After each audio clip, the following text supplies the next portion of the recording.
Hello, welcome back to Budget with Chloe. Today I am here with my new bi-weekly base pay amount. I just received my annual pay increase, so I've now hit the $70,000 a year mark, which is super exciting. That is in Canadian dollars, and that does go up slightly every year, probably just to help keep up with inflation and things like that. But I believe my new base pay is this 1814.92. It's the first one I've received, so I'm not sure if it'll fluctuate by a few cents like my old rate did. And then, of course, at the end of the month, I get my premiums for the weekend or evenings. So I'll see what that will look like as well. I have been gone for a while. If you didn't catch my last video, I was in London and I did do a London spending breakdown. If you wanted to watch that, I'll link it down below. But today we're budgeting my first paycheck of September.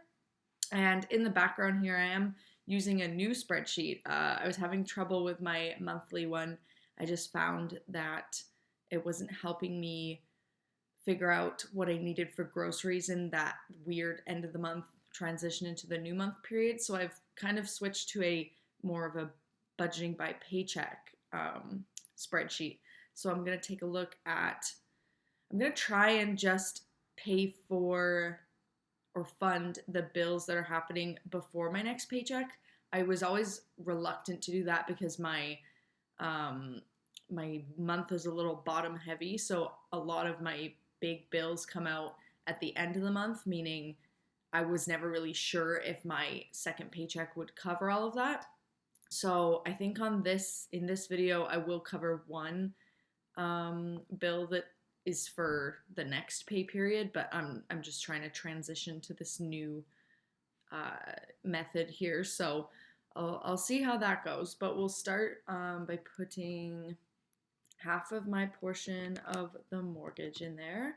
And the Bank of Canada just announced rate cuts again.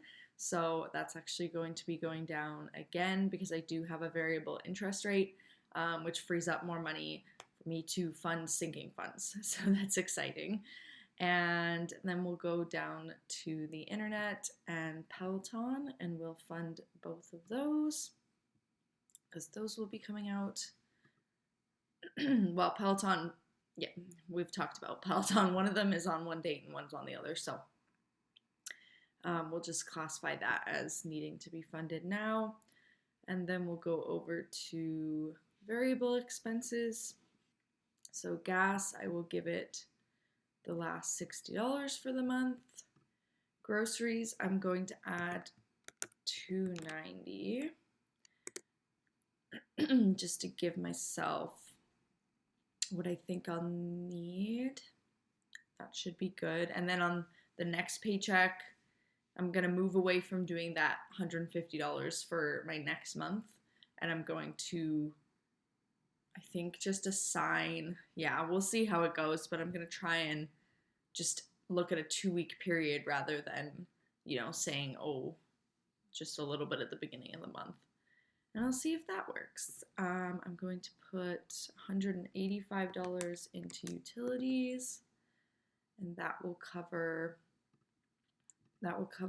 all of the bills this month, but I want to have a little bit roll over in there so that I can start building up for the more expensive winter bills. Health, I just want to cover this dental bill here. So I will just underfund that. And then dining out, I did give myself $75 for the month.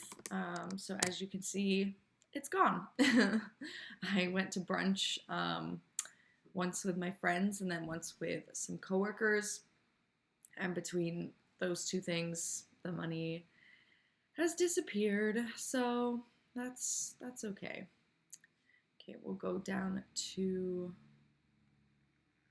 okay, so I did plan to fund next month's Apple Watch. So I will just do that.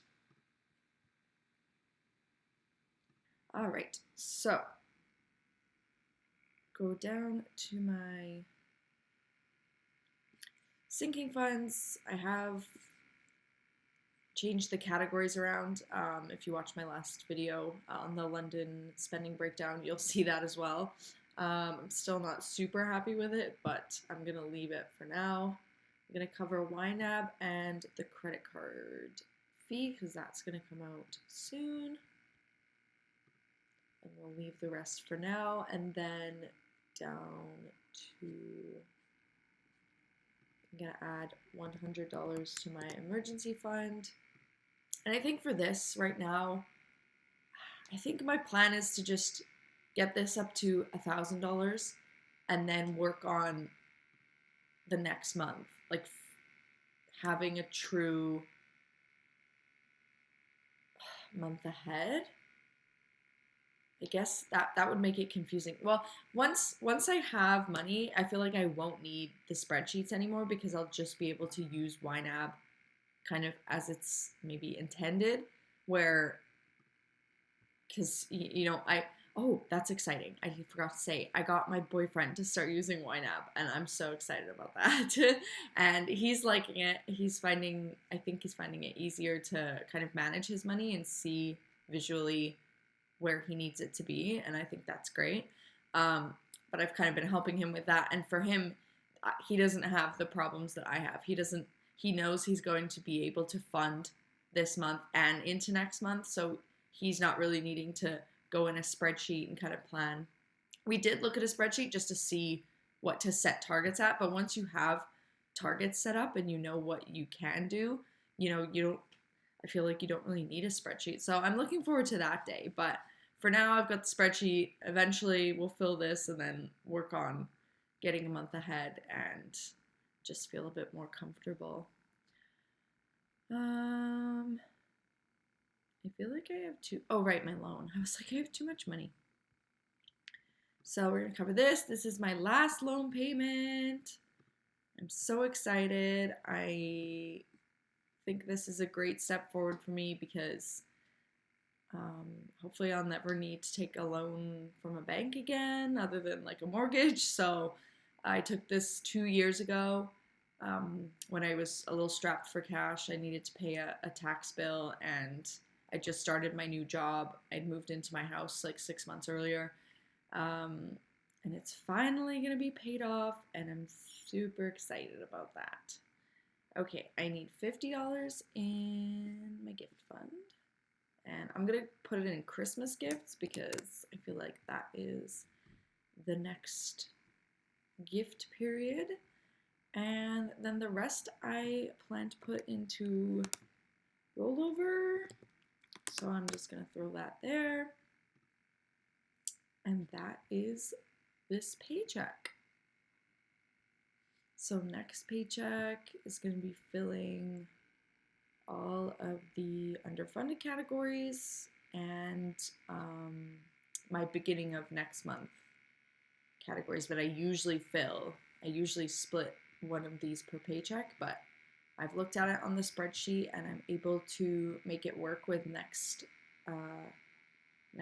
next paycheck, which is why I filled some of the sinking funds just to alleviate having to do any of that. And yeah, I think that's going to work good for me. So I'm going to snooze this because I don't need more. Yeah, so that is this paycheck.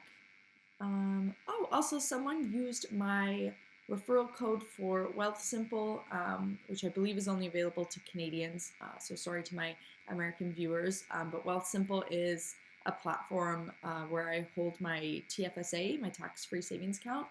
And so I received a $25 bonus for that. So thank you so much. I really appreciate that because that's great to add to my TFSA there and hopefully earn some interest on that. And I do love Wealthsimple. The app is really easy to use. So that's great. So thank you again. And thank you everyone for watching. And I hope you have a great rest of your week. And I'll see you next time. Bye.